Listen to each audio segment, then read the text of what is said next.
There's a fast-spreading illness rearing its head once again this year, norovirus. You may recall how badly it hit our area last winter, and according to local doctors, it is back with a vengeance. Britni McDonald joins us now with what you need to know. Britni?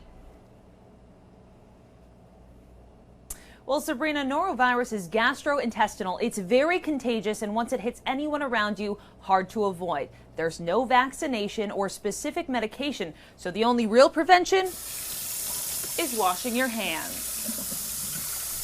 This month, at least 3 recorded norovirus outbreaks at schools and a nursing home in Virginia, according to the state health department, and numerous individuals diagnosed at this Patient First Medical Center in Henrico alone. Within the last week or two, I've seen an influx. It's the same virus that shut down Farmville's Hampden-Sydney College for a week last winter, and around the same time had this medical center struggling to keep up. Last year was bad for us. We were seeing a lot of it. We actually ran out of IV fluids at some point. We had to on back order. It's a nasty thought, but norovirus comes from stool. And yes, you can actually come in contact with that in multiple ways. We get it typically by either ingesting it through food, contaminated water, contaminated fruits, vegetables, or it's on our hands, and we take our unwashed hands to our face. Dr. Christopher Dietz says it's those unwashed hands and poor hygiene that also helps the virus spread, and you won't even know you're infected right away. Most patients, when they pick up the virus, they don't know they have it yet, but they're actually shedding virus, typically 1 to 2 days before they're even having symptoms. Those symptoms include nausea, vomiting, diarrhea, and muscle pain. It can cause the intestines to kind of inflame and become irritated. Once those symptoms hit, you have another 2 or 3 days before the virus passes.